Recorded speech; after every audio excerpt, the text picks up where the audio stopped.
Hello, welcome to the Call It Like I See It podcast.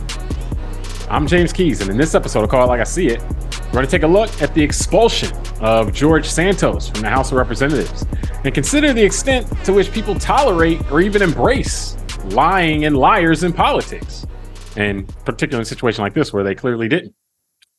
And later on, we're going to discuss what some may call a quixotic push by some U.S. Muslims to abandon Joe Biden in the 2024 election because of his stance on the Israel-Hamas war. Joining me today is a man who, even as he gets older, can still bring it, even when he's not 100%. Tunde Ogunlana. Tunde, are you ready to still show the people why you're still a savage? I'm not sure, man. With that comment about my age, I'm not sure how savage I am anymore. You know, you questioning yourself? Yeah, I'm sitting upright because my herniated disc is bulging and it's hurting me. And, you know, that's my point, that you're acting like, I'm such a savage. I used to be.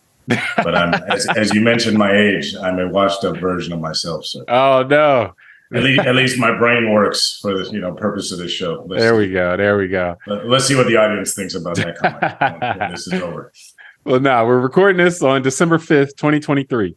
And last week, we saw the U.S. House of Representatives vote with the required 2/3 majority to expel George Santos, a Republican from New York, from Congress.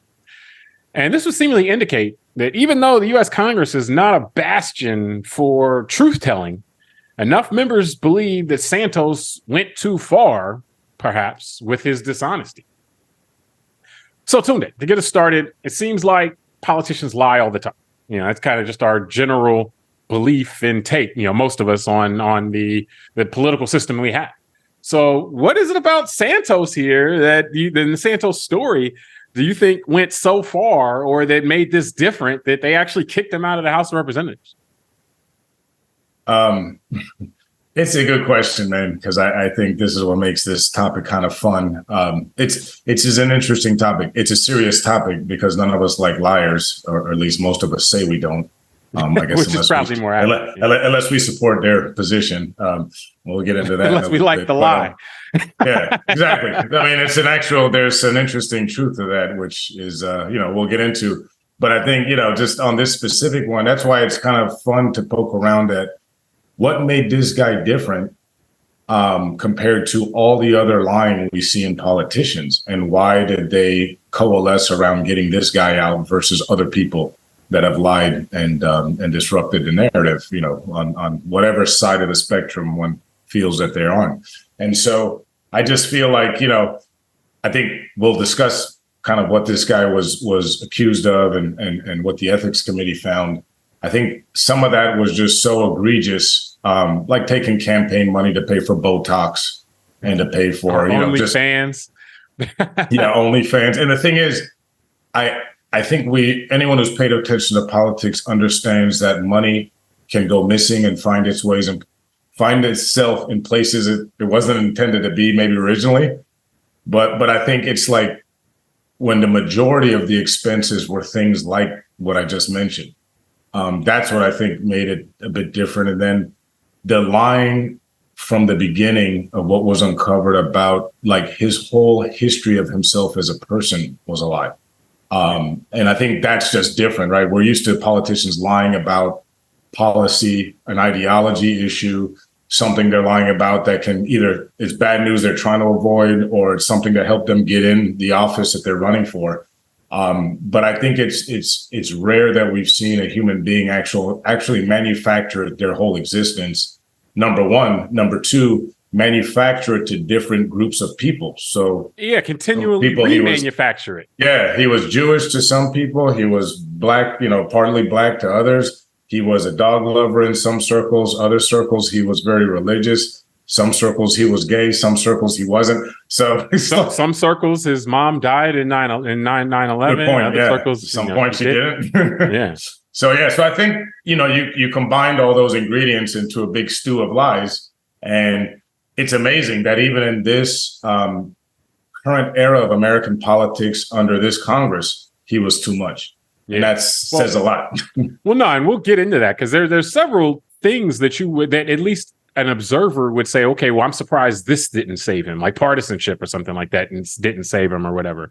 But for me, I think there are a couple things here that really pushed him over the line to where, again, these aren't the people who stand on the principle of honesty that decided where he went was too far. But one was the salacious nature of some of the stuff he was doing.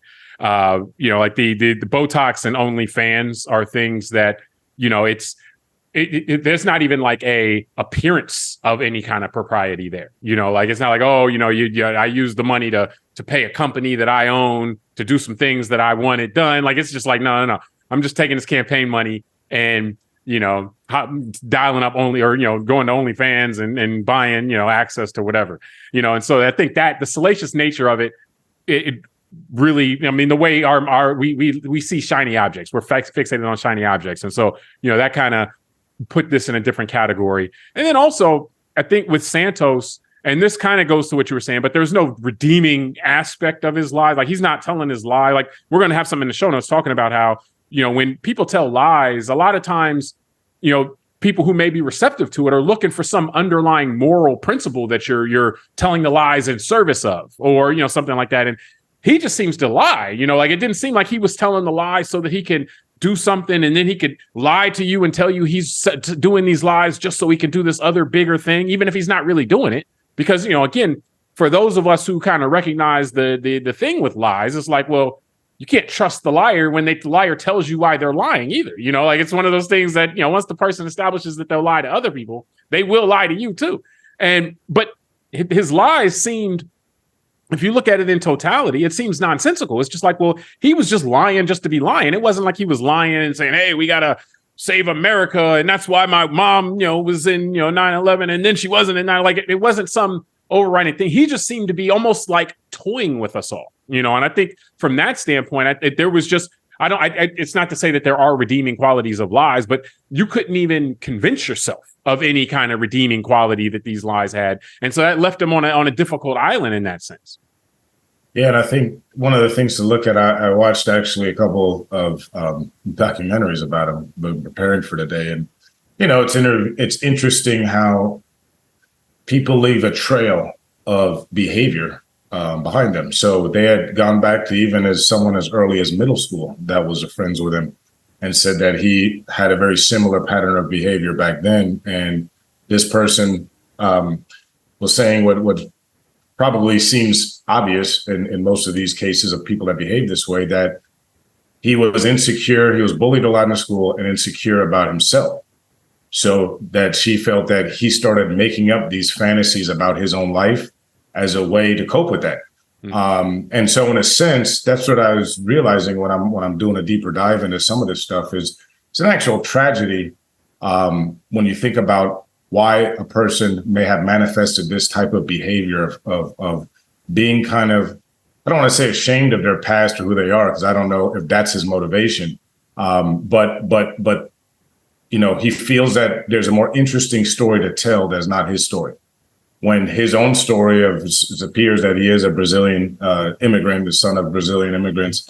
It seems like he probably has a regular, pretty interesting story like most of us do about his life. Most people that exist on the earth have something to say and a story to tell. So that's yeah, but I don't think he's like a victim in that sense. Like it seems like he just. Well, no, I mean what I mean is that to your point, he didn't have to do all that. He could have probably just told his story in his congressional district and may have won anyway, I guess is kind of my point. The second thing is, just like we're seeing it at the national stage in various ways with other politicians, not just Mr. Santos, it was evident that in his private life, he left a wake of pain from the lies he told other people and scammed a lot of people out of money and all that. So it seems like this is his pattern of behavior. He just decided to run for politics. Yeah, he kind of got busted with all this scrutiny on him. One of the things that one of the Republican congressmen said that, in voting to expel him was that he conned that congressman and that congressman's mother as well. Yeah. And so it's like he's not even targeted. Like he's anybody who comes across him, he's potentially looking to go after in that sense. And like I'd say when I said I'm not trying to make him a victim or anything like that, at this point it does appear like, and I'm not getting in the guy's head, but this almost looks compulsive. Just from the outside, it looks like he's not even in control of this anymore. He's just whatever, and in a given moment is just saying whatever. And there's people that get like that. We've seen people like that. But the thing, you mentioned something to me offline that I want to mention, and I do want to get to the next part. But the idea of just how our modern world works, like this does look like the tale like from the 19th century or something like that, of the snake oil salesman that would go from town to town, or the confidence man, the con man, go from town to town, telling a bunch of lies, fooling people at first, and then eventually people get wise to him, and then they would just leave and go to another town and be able to rinse and repeat and so forth. But in this instance, it's like the way that he was able to do that for a while, but as he got higher and higher up, that all of these worlds basically that he had been telling all these lies in for so long, these separate worlds, all collided. Basically, he became a public figure, and all of these separate worlds then were collided, and he had to account basically for all of the different lies he had told, all this time. And then it's like, oh man, well, this guy's dead to rights then at that point, because he's like, he's been telling so many lies for so long, like, it's just like, there's no way out. And again, like I said, the thing that I think matters a lot here is that he couldn't even sell it. He probably had to do this in advance, or at least at some point sell it, that these lies were in service of some greater good, And so like, oh, I got to do this, because I got to save America, make America great. I got to tell these lies, or whatever, whether that's said explicitly or implicitly, that's how you can get people on board with, just kind of the idea of, okay, well, we're going to overlook this, we'll overlook that. And he didn't do that part. He didn't try to get people to overlook it. So, well, I think part of that is, your point is, it's hard to get people to have a moral conviction in your story, aka in this case a lie, when you're not giving them a reason to have any belief that you're doing anything for them. So, for example, when people see that he spent campaign money on Botox and OnlyFans, and kind of all this just murkiness, and the fact he kind of came out of nowhere, it's not like he was building some sort of public persona for a few years prior to getting into politics, where he had maybe a faction of people that liked him. But to your point, though, more importantly, he wasn't even giving lip service to any kind of like, what does George Santos stand for? Other than this, like what people think he stands for is just dishonesty. They don't know, like, oh, well, George Santos is about, blank. Like he never took the time to develop that part as well. And which he could have still been doing Botox and OnlyFans, in my opinion, but he didn't. He never did take the time to develop this other prong. Exactly. Yeah. Well, no, that goes back to the point that I think that we're identifying here, is that, throughout the history of politics, but let's just say in this recent era, the last 10, 15 years, there's been a lot of politicians that have had very negative things come out about them. Some of them it affects, and maybe they're limping to the finish line. Others, they're able to get more notoriety from it. But I think the common thread, that's what we're saying here, is that all of them also still had some sort of message that their supporters could latch onto from a moral perspective. And I think that's where, and even doing some of the research for today and preparing, it's interesting that when you look at research done on political lies and why people kind of put up with politicians as liars more than other, I guess, professions in our society, other than acting, that a lot of it has to do with the ability to support the lie through a moral belief.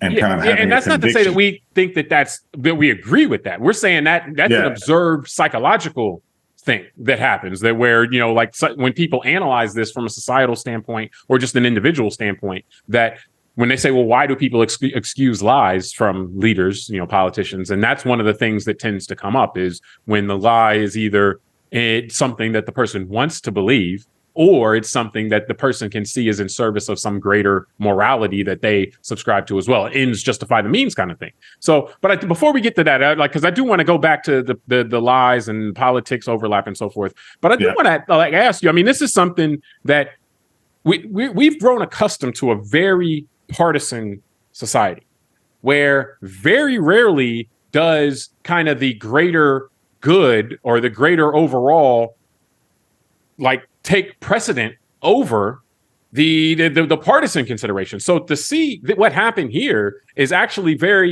it's notable, because this was done. This was not done this wasn't an up-down vote. This wasn't a 50-50 vote or 51-49% vote. This required a supermajority to vote this guy out, and the House did it. They voted him out, and this happened so the Republicans were split on whether or not to vote him in, and the Democrats were they're split on whether to expel him. The Democrats all voted for the most part. The Democrats were for the most part voting to expel him, and so that's bipartisanship in a way that we haven't seen that often. And we actually saw some Republicans complaining about this, saying, "Oh, we shouldn't be voting this guy out. We should leave it for the voters. We shouldn't expel this guy, for whatever reasons."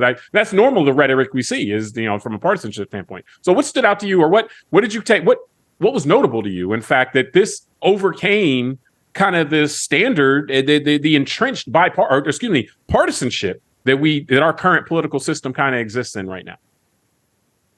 Well, I'll say this. I think if one really looks into that whole dance of how he was expelled, it's another reason that probably people are a little bit apathetic about politicians, because, he was able to survive until he couldn't. And my point is that this expulsion is the third attempt to get rid of him. He survived 2 prior attempts. So that tells us there was a committee report on him this time, though. Like there was a little bit more than just newspaper reports. Yeah, it was formal, and obviously it seems like there was they wanted to get him out. Now, in preparing for today and looking at certain interviews and the history of this guy, is a very unique situation. He ran first in 2020 during the COVID pandemic in a district in New York State, and the Long Island area that was heavily Democratic. So that the Republicans, because of what was going on with the pandemic, big D Democratic Party. Yeah. So correct, Democratic Party. So the Republicans didn't even have, as a party, kind of seek for a Republican nominee to fight for that district, because they just didn't think it was worth it. It would be like the Democrats in a super red district, like a Marjorie Taylor Greene type of district in Georgia. They might just sit that one out and say, well, let's not waste money on that one because there's no chance we're going to win. From a party apparatus standpoint, they'll let basically anybody who wants to go in and run a primary and get there can run, but they're not going to come in with big money from, and trying to really push that race as one of the races that they think they can make a difference in.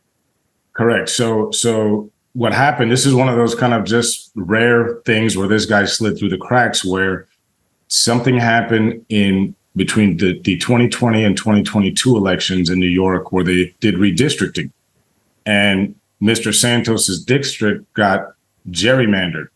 And so what happened was it became a more heavily leaning Republican district.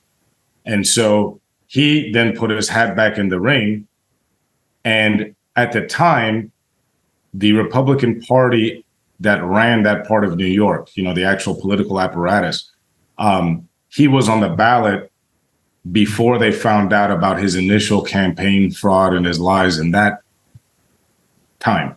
So what happened is he won that election, and then the party started finding out all this stuff. And so, long story short, to finish up, is that's what to me makes this a little bit fascinating, is this guy did creep through the Republican Party. There's no doubt about it. But as soon as the party itself started finding some of these issues, that's when they, like we're saying, this is where I get back to a little bit of apathy. They began to put up with it because of the slim majority. I mean, this is all the chess game of politics, the slim majority that the Republicans had in the Congress. So if they were to kick him out, that's one less vote to go get your agenda accomplished. So that's part of politics. So you're saying, right? In that sense, it was partisan until it wasn't.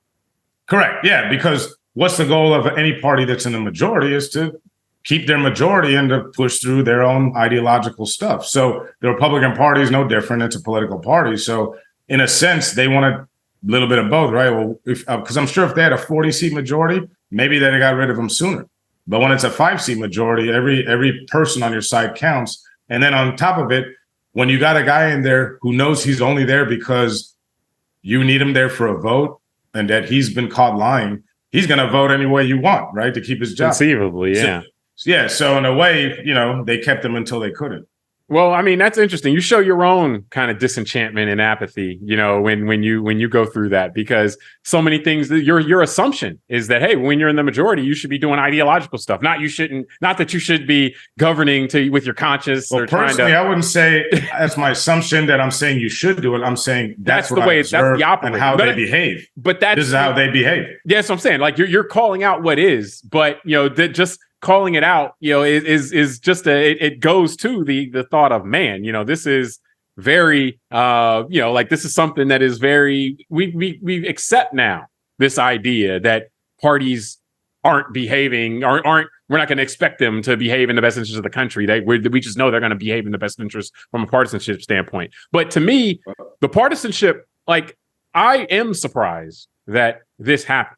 And I don't think I'm alone in being surprised that this happened, because there were, like, whether it be, Steve Bannon or Marjorie Taylor Greene, there were people in or adjacent to the Republican Party that were really upset and couldn't believe that those Republicans did this, and the ones that voted to expel him did it. And so, because normally, I mean, like, we are accustomed right now to very high partisanship, particularly, on from the Republican Party, and where it's just like, look, we can't.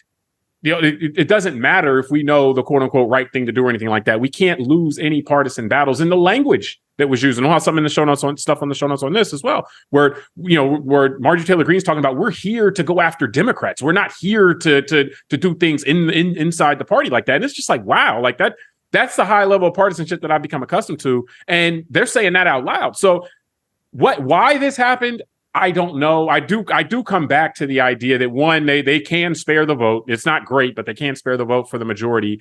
And two, I mean, it had to be like, this is the ultimate question of what we're designing the show around, is like, this guy was so bad that all of the trends in the U.S. political system right now, he was so bad that he overrode them all. Oh, yeah, people can lie, no big deal. He overrode that. Oh, partisanship is the number one thing. Like, you're not going to get anything done, that doesn't, that requires people to look past their own party affiliation. He overrode that too. Like, so I wonder, I mean, like, in my heart of hearts, I wonder if there's even more stuff about this guy that we haven't even found out yet. That it's just like, yeah, this guy is really wild, like, and then, yeah. But so, because otherwise, it's hard for me to make sense of the idea that this one guy was bad enough that all of these, kind of normal things that we're used to in our politics, who overrides them all. Like, no, he has to get expelled over all of that other stuff. Yeah, no, I think your assumption, I would assume, is probably correct, without me knowing for a fact that there's more in there than we know in the public. I mean, that usually these things go down like that. That's right? That's how it is usually. Yeah. So and again, understanding the guy's personality and his pathological liar that behaves this way, yeah, there probably is a lot more. So, but I do want there's one more thing I wanted to ask you, and this is kind of just an overall bigger question. And like, we see, and we shouldn't take for granted, but almost for our own sanity, we have to take for granted that there's just a lot of lying in politics. Do you think it's something about the profession that draws the liars, or do you think being in that seat? Basically, are we throwing stones, like from a glass house, but we would be, if we were in that seat, it would turn us into a liar too? Like, what do you think about just the nature of our politics, American politics, not necessarily, I'm not going to ask it about, like, authoritarian type politics where, they lie all the time, and all that, but just like our politics, we're supposed to be a government of the people, by the people, for the people. Like, they're supposed to be accountable to us, yet they lie to us all the time. Like, what, or at least we feel like they lie to us. It appears that there's a lot of lying going on. So what do you think about that? Yeah, I mean, that's a good question, and it's got a lot of complexities to it in a serious way, because I know that it can feel like, we're joking around about politicians lying and they lie everywhere and all that, but there's two sides of it, right? There's the why is someone lying, and then there's the people who are receiving the lie. Why are they receiving it? So, like you well mentioned, in authoritarian regimes, generally the lies are necessary because at some point, enough people get fed up with the regime. And so they need to keep some sort of propaganda going, either about external issues, like how we know that Russia, the President Putin, he lied about needing to denazify Ukraine to the Russian people, which is why that was the justification for that invasion. Yeah. The rest of the world sitting here saying, hey, you didn't tell your people that the president of Ukraine is Jewish. Like people like us will sit there and have these rational comebacks to these lies and wonder, well, how is it that those people fell for that? But if you understand Russian culture, Russian history, their fight with the Nazis in World War II was one of the most horrific instances in world history. And the Soviets lost 20 million people during World War II. And so there's a heavy emotional investment that the Russian people have made. They're not like Nazis. Yeah. So in that sense, the lie was made to get the people on board with something. To tap in, it was to tap into an emotional vein, basically, to get people on board with something. Yeah. Correct. We have politicians here domestically that sometimes we see them lying, and maybe it's lying to stay out of legal trouble and to get their base and their supporters riled up to intimidate people in the justice system and others to try and see if they can do anything to slow down maybe what they feel is coming down, the pipe for them. So there's a lot of different motivations for lying. I think one thing that strikes me as interesting with this Santo issue with Congress is, I think part of the reason why in the end there was this feeling of a need to get him out is because in the end, he was making his presence kind of made a caricature of them. Like he held up a mirror, I think, to our Congress, and they knew it. Yeah, they knew that's a good point. A lot of them have twisted themselves in the pretzels over the years. So let me answer the question directly. I think it's a combination of both. I think politics, just like certain professions that aren't political, but like the profession I'm in, financial services, a lot of sales professions often attract people with more narcissistic or grandiosity type of personalities. Also, you think about religion. A lot of times people that have that type of mindset might seek to be a pastor or imam or a rabbi because, again, it's a central position of authority. And so really quickly, I want to make sure I'm not bashing religion and I'm not bashing my profession or other professions similar by saying, I'm not saying that those professions necessarily only attract those people or turn people into that.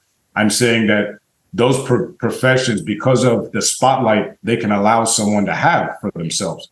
In sales, you can go from zero to making a lot of money pretty quickly. In a religion, you can go from zero to being at the top, at least locally, maybe in your religious sphere very quickly. And in politics, the same thing. Look at Santos, who we're having a show about. He wins one election, 2 years later, we're all talking about it. So that ability to go from zero to the spotlight pretty quickly, just like entertainment, like music and all that, you get these kind of personalities that try and find their way in there for the quick hit and the quick fix to fame. So I do think that's true. And I think it's also true, the question, James, that, yeah, does politics change people over time? Yeah, I think we've seen that. And that's what I mean by there's enough people in the Congress that have behaved much differently in the last 20 years, the ones that have been there that long, and who have said that they were for certain things and now they don't seem to be for that and all that. Yeah, I think a lot of them, when they look at a guy like him, he reminds them of himself. And at some point, he's got to go. Yeah, I love that point, that just looking at him made him uncomfortable. Like, I don't even want to see about that dude. Because I don't even want to see that dude. He reminds me of the compromises that I've had to make or whatever, And so like that to me is a really interesting point. To me, I think it's actually the reverse. I think that the profession drives out truth tellers and people who value or who want to be honest more so. And that's not to say that there's none left, but I think of people like Adam Kinzinger or Liz Cheney or Jeff Flake or Mitt Romney at this point.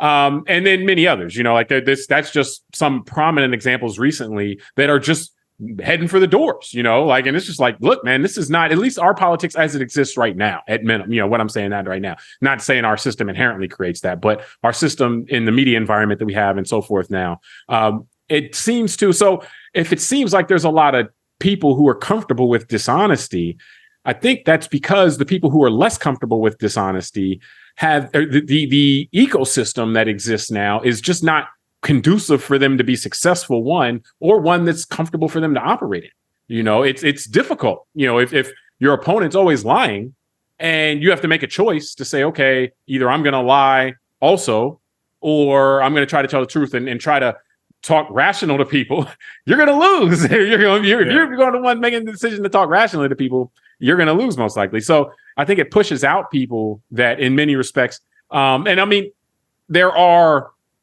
degrees of this, like there are certain environments in our politics that are more concentrated with people comfortable with dishonesty than others, and so, but I think that really what we're seeing right now is that the people who, and I've thought this for a while, just the nature, I think that the nature of our politics, the very personal nature of the way people attack you, people attack your family, decent people would be turned off by that. Like you have to do a lot. And kind of the mindset that I would look at it as, like, if I want to go into politics because I want to do right by the public, then I'm going to have to endure constant attacks from the public. And it's not just attacks on me. It's going to be attacks on my family and my loved ones and so forth. So in order for me to go help the public, I have to endure attacks from the public, and my family has to endure attacks from the public.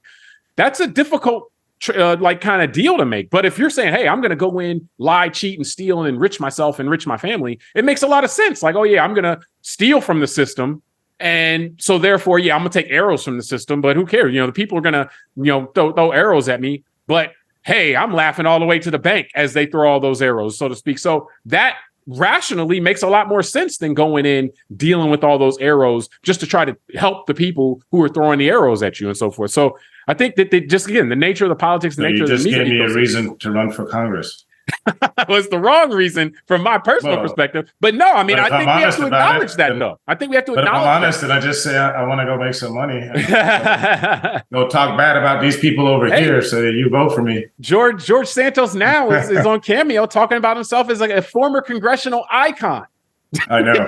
So charging $150 per photograph. And that's something. So you said a couple of things, because I want to actually go on that vein before we jump to part two, but you said something that I find important just to comment, where you're right. There's a spectrum, because when you think about politicians that lie, and I started thinking as you're talking about just stuff from our life and stuff that we know of from prior, like the Gulf of Tonkin being, or the way that the Pentagon Papers showed, the America, that the way that our politicians were lying about Vietnam. Our lifetime, I can think of things like weapons of mass destruction in Iraq, and we get there and there's none. Like I'm surprised they didn't plant some, just to at least hold some credibility. Like seriously, I thought, why don't you just plant some mustard gas somewhere? I did assume that's what they were going to do at a certain point. There's no way they would go down this path that far and then not at least try to save face. But see, that's the problem, though, right? Because I kind of wish, looking back, they did, because in our lifetime, for people our age and older and younger, I guess, because we're in our mid 40s now. But that was, I was in my early 20s. I was 23 when 9/11 happened. So that was the first time for me living through it, not hearing about it from my mom, like the Pentagon Papers or the Gulf of Tonkin. That was my first time saying, wow, the government just straight lied to us. No questions asked, and lied us into a war that caused American kids to be killed and caused our U.S. Treasury to be in a deficit by the end of the decade. Let me say this. That wasn't the first time in our lifetime, but that was the first time with those kind of consequences. Because I'd say the Clinton, but the Clinton one, the Reagan administration, the Bush, H.W. Bush was less known for the outward dishonesty, and then Clinton with I did not have sexual relations with those girls. Being dishonest about raising taxes.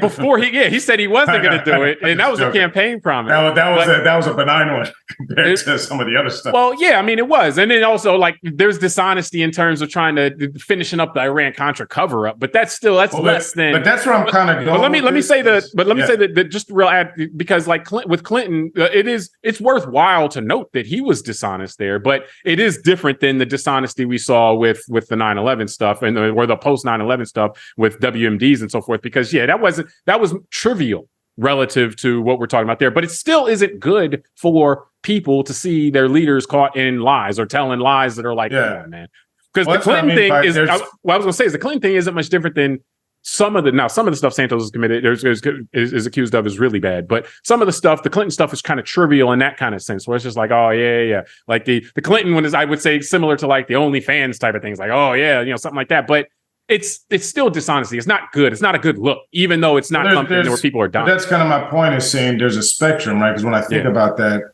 I mean, like you're saying, Bill Clinton's a good example because he appeared to be more motivated to not get busted by his wife and why he covered up his affair, right? It's kind of like, to me, it's like President Trump with a Stormy Daniels check, that 150,000 he paid her to shut up before the election. Yeah. Like, to me, that's like normal, like lying of politicians. He's just trying to protect, just trying to say, man, I need this bad news to go away. Yeah. And I banged some chick on the side while I was married. Like, that's not good, right? Like, I'm not saying that's fine. I'm just saying that that's a better comp to the Clinton one, I think. That's what I mean. I'm not going to like say a guy can't be in office because of that. I mean, look, that's just, he was being a man and got, trying to get out of a bad situation and got busted. That's different than President Trump lying about a stolen election and causing an insurrection. Like, that's what I mean. There's a spectrum, right? Yeah. That one, I'm going to say, President Trump, man, you hurt the country like that. And that's what I mean by George Bush and the Bush administration's lie about Iraq was more egregious than the lies prior in our lifetime by any other president in our lifetime, me and you personally, because what that did is that created the apathy of the American public towards these kind of big decisions and the distrust from an administration. And it kept, kind of messed up the next 10 years of discourse on how we deal with some of these things because people are so bitter about being lied to in the first place and the kind of the cost plus contracts for Halliburton and all that stuff. So when you really talk about those kind of that behavior, that's where it's like we fast forward here and there's such a level of distrust by the American public. And it's so sad because you talk about ecosystems and it's permeated in these ecosystems, these type of lies. So and the last thing I'll say, because this is what I want to get your opinion on, is Mr. Santos is behaving in a way that many others like him do, which is he causes something. He's the one that lied in his campaign. He's the one that stole money from his campaign. He's the one that did all these things that have been uncovered and we've discussed today on.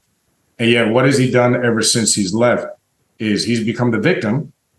And he's now weaponizing his knowledge of the inside baseball game, right?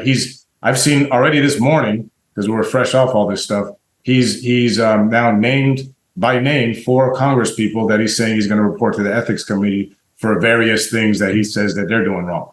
Yeah. Now that he's bitter. And I feel like that's no different than Elon Musk, who says bigoted things on his thing. And then when advertisers say, okay, well, we're not going to advertise there, we're going to exercise our freedom of speech and not advertise, he starts bashing them and saying it's their fault that his platform's going to.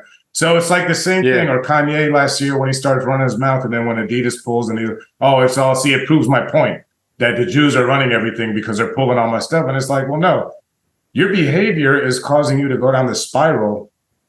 And instead of, it's sad to see that you can't recognize that and address it. You're just going to get worse and just people don't like consequences for their actions, and so and like that. Yeah. And these are commercial consequences, but nonetheless, with the Kanye and the Elon Musk example, but they're like it's common that people mistake freedom of speech, which is freedom from criminal consequences for your speech, as some kind of license to say whatever you want without commercial consequences. But back to Santos, though, to me, what's really interesting to me, and just to kind of to wrap this up, is that the way that the Santos illustrates, as we've talked about, the mirror that's held up as far as what kinds of lies. And I like that you brought up the kind of spectrum of lies, because you look at like the WMD lies, and then you look at like the big lie, so to speak, which is basically trying to delegitimize the American democracy. I guess that's part of the war, the ongoing war on American democracy.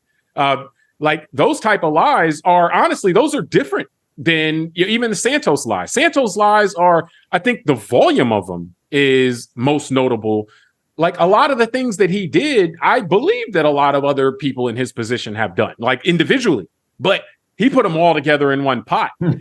And so it ends up being where like, and without, again, as we talked about before, without any redeeming quality. So the profession that he went into to politics, and not only once he started getting caught with this stuff, he didn't even try to get away with it at that point. He almost identified politics as the place where this stuff is cool. And then that's where he went into, was like, I'm in this game now. I can do all this stuff. Yeah, you're right. Yeah. When he was that makes me think why the other Congress people hated him, because it was almost like a mirror. Like, man, we don't really think it's cool that we're forced to be manipulated to lie like this, or that we're gonna lie. We kind of don't want. We want people to think we're telling the truth. Santos saw it like, hey, I can go do what I want to do, and it be legitimate in this spot. Is what he reflected. So I think that that should tell us all something. Like, that's what a con man thinks about the U.S. Congress, is like, hey, if I go to the U.S. Congress, if I make myself a politician, then all this other stuff that I'm doing or would want to do anyway, I can do it. And then if anybody calls me on it, I can just say, oh, this is all just politics. Oh, they're just after me because, this is all like, so that's something for us all to take note of, is that's kind of a target for the people who are the con men amongst us. So, but Sindra, this is we wrap up is part of, I think, the issue with them is like the lack. Like, people will put up with liars and all that, especially we talk about if they're lying for what the audience believes is in their moral interest. The ends justify the means. I can overlook this or that. But it's also like, when you're this blatant as this guy, and there's a lack of actual like individual integrity. So, for example, like, one thing people don't like is when people lie about kind of who they are, like, really. So the whole thing where this guy was brass, this is why watching the documentary about him was interesting, because you could see him on various interactions with the public, where he was going to this guy, yeah, I'm Jewish. And then there's one interview where a guy calls him out and says, well, we looked at your background. We don't see any Jewish history. He goes, oh, well, I was raised Catholic. I just said I'm Jewish. You know what I mean? I remember that. Like, hold on, dude. Like, people don't like when people play around like that with stuff. Like, you can't do that. And so, well, maybe. I mean, like, we've seen all of that stuff, all that kinds of things individually, and we've seen people get away with worse. So it's, again, whether it's a volume or whether, again, this guy had nothing to hold out as a redeeming quality. There's something to it. But I do want to get us to our next topic. The second topic we wanted to discuss today. It's politics adjacent, but there's a different kind of thought process that we wanted to bring to it. And just we saw recently some U.S. Muslims are organizing, particularly in swing states, and they're organizing under the hashtag Abandon Biden. And what they are saying is that the way the Biden administration's approach to the Israeli-Hamas war, the conflict in the Middle East right now, they want to withdraw their support from and make sure that they don't vote for Joe Biden in 2024 because of that. Which, like I mentioned in the intro, that some would call that, quixotic, because that would necessarily, or, the way things are set up now, that would necessarily empower a politician who is openly hostile to Muslims in the U.S., and Muslims in and outside the U.S., so it's exposes kind of the difficulty of the two-party system in that sense, in that how do you register your dislike with the policy of someone? Like, I'll get it. Like, they're upset about policy. They're not upset about something personal or whatever, but they're upset about something policy. But how do you register that kind of dislike about policy in a zero-sum two-party system where it's either one guy or the other? And that's something that is going to be a difficulty for them as they deal with this. So what was your thought on this? Yeah, I thought it was fascinating. I mean, I think this is just an interesting dilemma in today's world. And I think, we know that the Israel and Palestinian situation, let's say, and then adjacent to that, Israel and its neighbors situation, just in general, the last 70 years has been very complex, and there's a lot of emotions on all sides of it. So, I think going any further than that risks putting a foot in a mouth somehow. So that's why I don't want to talk about that part of it, because that's a whole different conversation, right? But I do find it fascinating what you said, which is the hostility of this set of Arab Americans towards the Biden administration is fascinating, because then they're left with only another choice, which is, at the moment, as of early December of 2023, it looks like Mr. Trump is a shoo-in as the Republican nominee. Yeah. Doesn't look, no one's even a distant second to him. And so, I guess it's like so far distant, it's like another galaxy. That's how distant it is. So the idea is that, as of right now, it appears that Trump is the only alternative to Biden. Yeah. And the first move Donald Trump did in his first term was literally a Muslim ban. He banned people from majority Muslim countries from coming to the U.S., not immigrating, but just coming. Presumably this could be family members of the people now who are saying they want to abandon Biden. Like, your family can't visit, type of thing. So that's what I'm saying is it's a fascinating thing to observe, this dilemma for a group of people that highly emotional about a topic, which is what they're seeing in Palestine or in Gaza specifically, and what Israel's doing. The understanding that America does clearly have influence over Israel, our main ally in the region, and a country that we give a lot of military support to. So it's trying to use that leverage. And it's interesting because this is an American tradition of minority groups trying to, pressure the political class and using some sort of leverage. And that's where the concern for Democrats was in the article, which, Democrats don't ever need any reason to have concern because they're always scared of something. No, because they were saying that the swing states where these Muslim groups are really being aggressive are, I'm going to read, Michigan, Minnesota, Arizona, Wisconsin, Florida, Georgia, and Nevada. And they go through all the stats where, in Arizona, for example, Mr.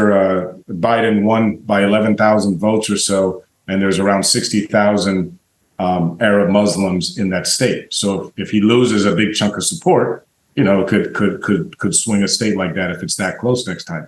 Yeah. So that's what I mean by it's interesting because, African Americans, women, a lot of other minority groups have used this type of political pressure. It's just interesting because it's like if blacks were trying to pressure Lyndon Johnson and threatening to go to George Wallace or something like that. Yeah. That's what I mean. That's what makes this an interesting contrast. Yeah. So no, I mean, and that's like I think as Black Americans, like we are familiar with this. Like Black Americans, many Black Americans at least, and I'm sure many other Americans were disappointed in the Democrats for not being able to address the voting rights issue. Particularly as the Supreme Court has continued to whittle it down over the last 10 years, and to not address that, particularly when they had the House and the Senate in the first 2 years of the Biden administration, is like, well, hold up, man, what's going on? Like, what we put you in office and you abandoned us in that sense, and so that's a real kind of thought, and that's fact based. That's not like, oh, you're just being emotional or whatever. It's like, no, we put you in. You were supposed to do something about this voting rights thing, but you're kind of stuck in one sense because if you say, okay, well, then I'm just not going to vote for Democrats for that reason, then you may put the party in power who has been whittling down the voting rights, like whose protection you're seeking from. We were seeking protection from them, from the Democrats. You're mad that the Democrats won't stop you from these Republican efforts to make it harder for you to vote. So therefore, you're going to take action that put more Republicans in power. So it's like it's a damned if you do, damned if you don't type of situation because it's set up because of the two-party system, winner take all election. It's either one side or the other. And I think that sometimes is exploited by political parties, and say, hey, well, what are you going to do? Like the other side wants to, do terrible things to you. So you're going to, like you're stuck with us, so to speak, which is messed up. And then I think we see this also with the two-party system when you have, like, we've seen a lot of messaging pretty much since I'd say like the late 80s, 90s, where it's just this constant negativity on liberals this, liberals that. And I think that's part of that game as well, is to create a situation amongst some people where the idea of liberal or, Democrat or whatever it is so toxic that no matter no matter how much a side lies or cheats or steals, you can't go to the other side. They're not even an option for you because they're the devil, so to speak. So the two-party system, so to speak, and I say that the two-party system in the sense that we have, our constitutional republic with democratically elected officials, which because it's winner take all elections, if you have more than two people, you're really going down the wrong path, because if you have three people in an election, then somebody might win with 34% of the vote. And it's like, well, only a third of the people, 2/3 of the people didn't want the person, but that person wins because the vote is split three ways. And so when you have these winner take all elections, it naturally forces a coalescence into two sides, one side and the other, because that's the only way you're going to get close to, generally speaking, you're going to get to 50% versus, and this is relative to parliamentary systems where, like that's just not how they do the vote. I'm not going to go through it right now, but parliamentary systems don't do the winner take all type of thing in that sense. So it's a dilemma that I've seen before, that I've felt before, but seeing somebody else do it for an issue, it's just that it really stands out to me, that same issue, and it's like you pointed out, it's with all minority groups potentially. Yeah, well, and here's the other thing too, is I find interesting because there's a little bit of ecosystems in here. I'm going to read from an article too that because what's interesting is they acknowledge this group of Arab Americans that are planning this kind of boycott of the Democratic Party, I guess, they acknowledge that if Biden loses to Trump next year, that they'll be having a tough 4 years. It's going to get worse for them. Yeah, they're not naive to that. Yeah. And I'm going to quote from him, the gentleman who was interviewed here. It says, "But we believe that this will give us a chance to recalibrate, and the Democrats will have to consider whether they want our votes or not." And I feel like, man, there's so many Black people, and even myself have felt that way in the past.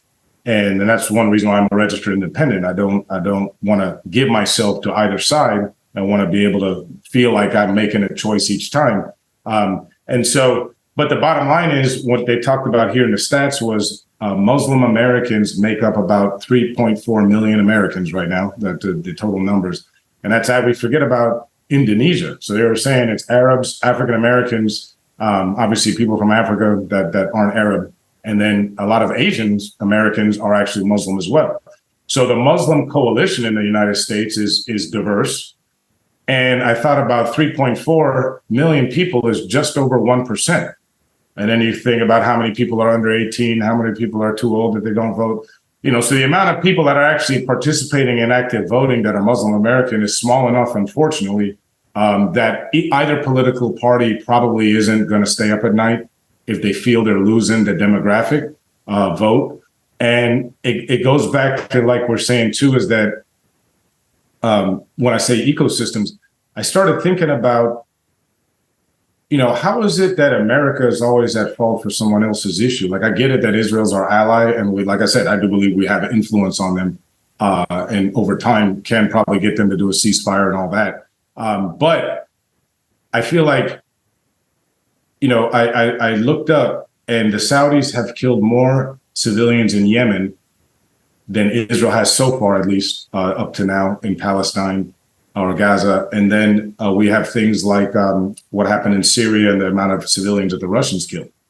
And so I just feel like sometimes when an issue like this is brought up, I wonder, well, why are you bringing up and bashing our whole system, or at least one party here, when there's been civilians in Arab countries getting hurt for so long in these recent years? Yeah. And that's when I got to think about, okay, well, it's about Israel. And maybe there's a tinge of anti-Semitism. There's these other issues here that are being brought in. And now you're saying, I just don't like this domestic American party. And so just interesting. No, I mean, I think just to finish up, there's one point I'll comment on, and that's you said that they, like because of the size of the potential constituency, because they're not going to all be one voting block either. Like they're trying to organize now to coalesce that into a more cohesive unit from a voting block standpoint. But that's the effort right now, which indicates that it's not one block at this moment. But, the not lose sleep thing is interesting to me because it's not based on the sheer numbers. It's always based on relative numbers. Like the parties, because the nature of winner take all elections, and you have these parties that form vast constituencies, and they're coalitions of a lot of different groups. And so whenever you pander, or not, I won't say pander in a negative way, but whenever you bend over backwards to try to please one constituency, then you may alienate another constituency. So the bigger issue that the Muslim Americans may have is that the concern of it may be in either party if if we bend over backwards to please them, we may lose a larger block, or a larger block of people, voters may become disenchanted with us. And so, and this is kind of like the most evidence with the easiest way to illustrate this is with the Southern strategy. Like the parties, the Black people didn't used to all vote Democratic Party. It was the Democrats did the Voting Rights Act and then the Civil Rights Acts in the 1960s, and the Republicans responded by doing the Southern strategy, where they went and recruited all the old Dixiecrats, which were the segregationists and the racists and so forth. And so by default, that realigned the coalitions, and Black folks ended up voting in the 90+% for Democrats, primarily because the Republican Party made a choice and say, hey, we would instead of trying to fight for Black people's votes, we think there's a larger constituency that from the remnants of the Dixiecrats who left the Democratic Party when they did the Civil Rights and the Voting Rights Act and stuff. And so it's the trade-off. And so once you see those trade-offs, then that's what the parties are doing, is how can we form the largest coalitions that we can, and you may do something to alienate one group if it's a smaller group in order to get in good with a different group. And so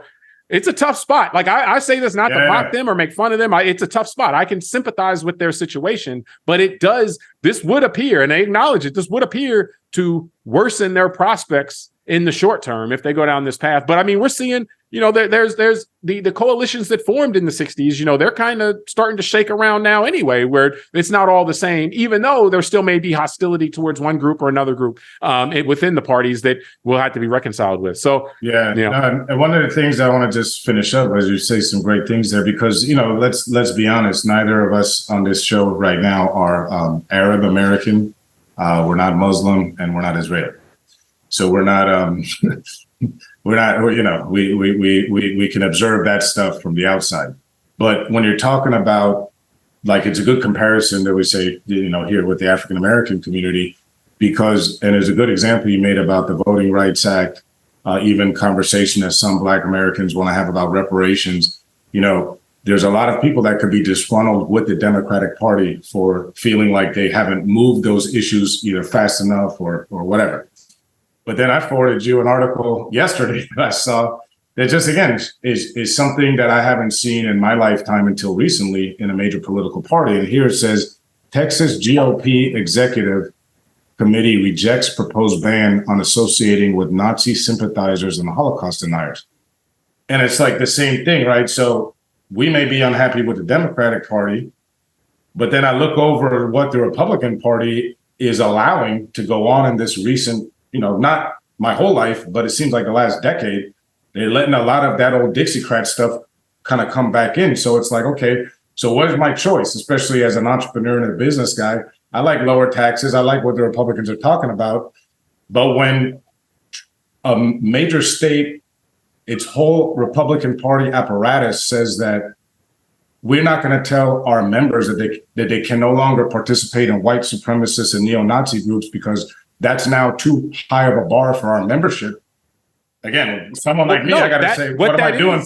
What am I doing even thinking about going there? They don't want me in there. Well, no, that's a trade-off. That's an indication that they're willing to in order, they think that group of people is, or whether they think it's more or less, they think that group, they would rather prioritize that group of people than prioritize people who would be more open-minded. And that was a relatively close vote, but it does show you the direction that the party is, at least in Texas. That's what I'm saying. That wasn't there 10 years ago in terms of at the leadership level of the party. But it's interesting. But I do want to wrap us up from here. I do appreciate everybody we do appreciate everybody for joining us on this episode of Call Like I See It. Subscribe to the podcast, rate it, review us, tell us what you think, send it to a friend, check us out on YouTube, give us a like or a subscribe. And until next time, I'm James Keys. I'm Tunde, and I apologize for my dog crying outside the door. He misses you, man. He misses me. Now it's been a full hour. He's done waiting. All right, well, get to the dog, man. All right, we'll talk to you next time.